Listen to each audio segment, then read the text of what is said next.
ازيكم أصدقائي؟ مروضي الأسود في مصر من الأشهر في الوطن العربي كله، لكن حوادثهم لما بتحصل بتكون فظيعة. يلا أخدكم في رحلة كده وأحكي لكم على بعض حوادث الأسود في مصر. نبتدي ونقول محمد الحلو كان من أشهرها. محمد الحلو من مواليد 1924، هو واحد من أشهر مروضي الأسود في مصر والوطن العربي. كان عنده سيرك خاص بيه، والناس كانت بتيجي مخصوص من كل مكان، كبار وصغار، عشان يشوفوا العروض بتاعته اللي كان بيقدمها. وكان أقرب رفيق ليه كان الأسد سلطان. كان شبل صغير كده، رباه الحلو وكبره هو وعشرات النمور. وكان سلطان بيشارك دايما مع الحلو في العروض.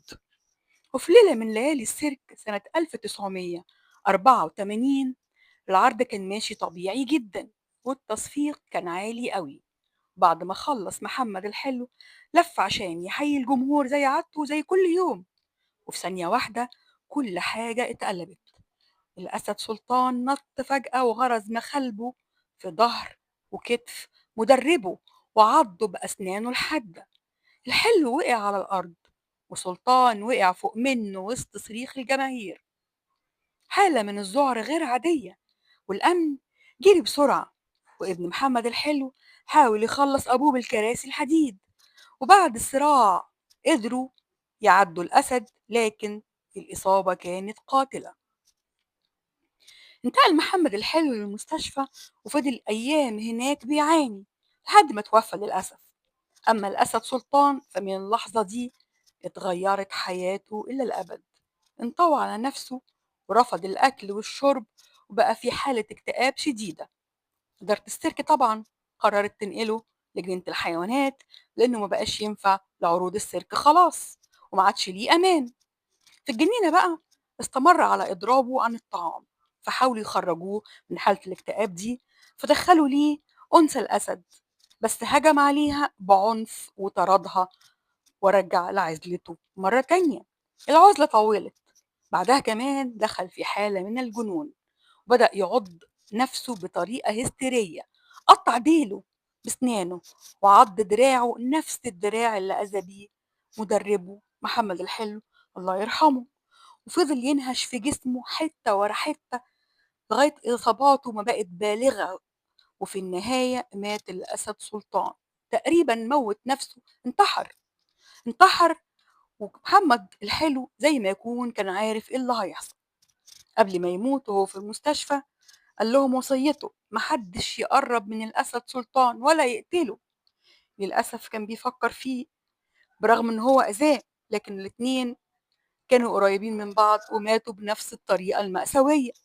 السؤال الأهم، ليه الأسد عمل كده في صاحبه؟ الناس كانت بتشتغل مع الحلو قالوا إن الوقت ده كان موسم التزاوج، وكان في صراع بين سلطان وأسد تاني اسمه جبار.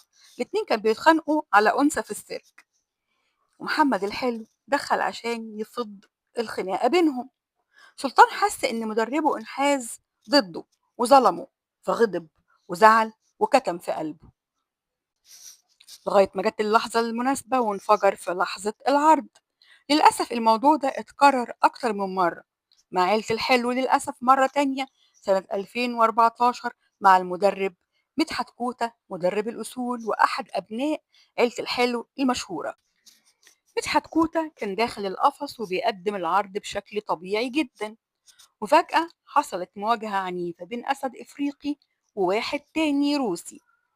بسبب الغيرة والتنافس داخل القفص حاول مدحت التدخل ويفصل بينهم زي ما كان متعود دايما، لكنه في لحظة اتفاجئ بالأسد الإفريقي بيهجم عليه بشكل مفاجئ، وقعه على الأرض.